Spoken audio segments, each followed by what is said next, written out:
ஜனநாயகன் படத்தை அவர்கள் வெளியிடுவதற்கு எல்லா உரிமையும் உண்டு. சென்சார் என்ன காரணங்களுக்காக தடுத்து வைத்திருக்கிறது என்பது அந்த சென்சார் போர்டினுடைய விளக்கம்தான் தெரிவிக்க வேண்டும்.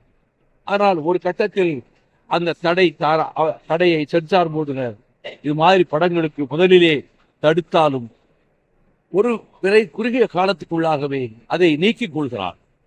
ஆகவே அந்த திரைப்படம் வருவதிலே எந்த விதமான தடையும் இருக்கா. அதே மாதிரி பராசக்தி படத்துல பார்க்கல. எனக்கு தெரிஞ்ச பராசக்தி எல்லாம் குணசேகரன் கதாநாயகனாக இருந்து அந்த கோர்ட் சீன்ல பேசுறாரே, கோவிலிலே குழப்பம் விளைவித்தேன், கோவில் கூடாது என்பதற்காக அல்ல, கோவில் குடியவர்களின் கூடாரமாக ஆகிவிடக் கூடாது என்று சிம்மக்குரலோன் சிவாஜி கணேசனை அந்த பாத்திரத்திலே டாக்டர் கலைஞர் நடிக்க வைத்த அந்த பராசக்தி மட்டும்தான் எனக்கு தெரியும். இந்த பராசக்தியை நான் பார்க்கல, எனக்கு ஒன்றும் தெரியாது.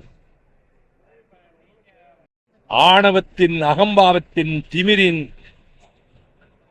எடுத்துக்காட்டுகளாக இந்தியாவினுடைய உள்துறை அமைச்சர் அதுபோல இன்னும் சில அமைச்சர்கள் தமிழ்நாட்டுக்கு வந்து உபதேசம் செய்கிறோம் என்ற பெயரில் இந்த திராவிட இயக்க பூமியில் பெரியார், அண்ணா, கலைஞர் கட்டி காத்த திராவிட இயக்கத்தை நாங்கள் ஒழித்து கட்டி விடுவோம் என்று பேசுகிற அளவுக்கு அவர்களுக்கு ஆணவம் ஏற்பட்டிருக்கிறது. பிரதமர் ரொம்ப கெட்டிக்காரர், ரொம்ப தந்திரசாலி. அவர் நான் திறமையானவன் சொல்ல, தந்திரசாலி. திருக்குறளை இந்தியிலே எழுதி வைத்துக் கொண்டு அதை 2 வரி வாசிப்பது, பொன்னானூற்றிலே 2 வரியை இந்தியிலே எழுதி வைத்துக் கொண்டு அதை வாசிப்பதும், பாரதியார் பாட்டிலே 2 வரியை இந்தியில் எழுதி வைத்துக் கொண்டு அதை வாசிப்பதும், இதன் மூலமாக தமிழகத்தை கவர்ந்துவிட நினைத்தால் தமிழ்நாடு அரசை ஓரவஞ்சகமாக ஒதுக்க வேண்டிய நிதியை ஒவ்வொரு திட்டத்திலும் ஒதுக்காமல் ஓரவஞ்சகமாக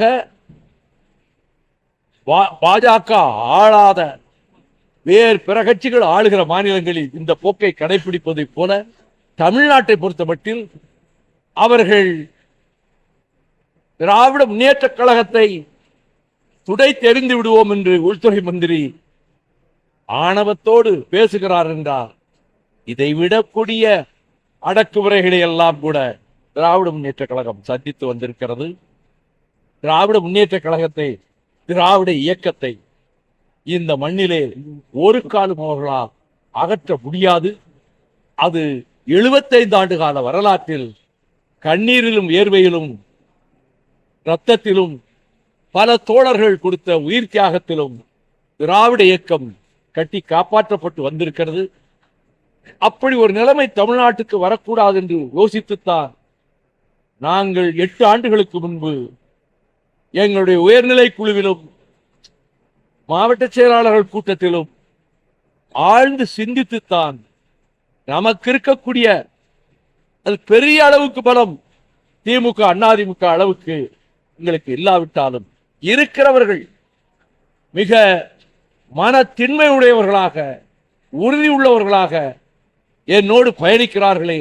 இந்த கட்சி திராவிட இயக்கத்தை பாதுகாக்க திராவிட முன்னேற்ற கழகத்தோடு நாம் உடன்பாடு வைத்துக் கொண்டு திமுக கழகத்தை ஆதரிப்பது என்பது இந்த சித்தாந்த அடிப்படையில் எடுக்கப்பட்ட முடிவு. அதிலே நாங்கள் உறுதியாக இருக்கிறோம்.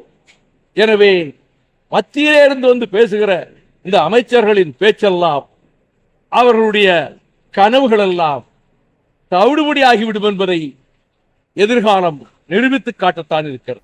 செய்திகளை உடனுக்குடன் தெரிந்து கொள்ள கீழ்கண்ட கேபிள் மற்றும் DTH நெட்வொர்க்குகளில் எம்நாடு செய்தி தொலைக்காட்சியை காணுங்கள். பாதகம் செய்பவரை கண்டால் நாம் பயம் கொள்ளலாகாது பாப்பா. மோதி மிதித்து விடு பாப்பா, அவர் முகத்தில் உமிழ்ந்து விடு பாப்பா. அண்மை செய்திகளை உடனுக்குடன் தெரிந்து கொள்ள இணைந்திருங்கள் எம்நாடு தொலைக்காட்சியுடன்.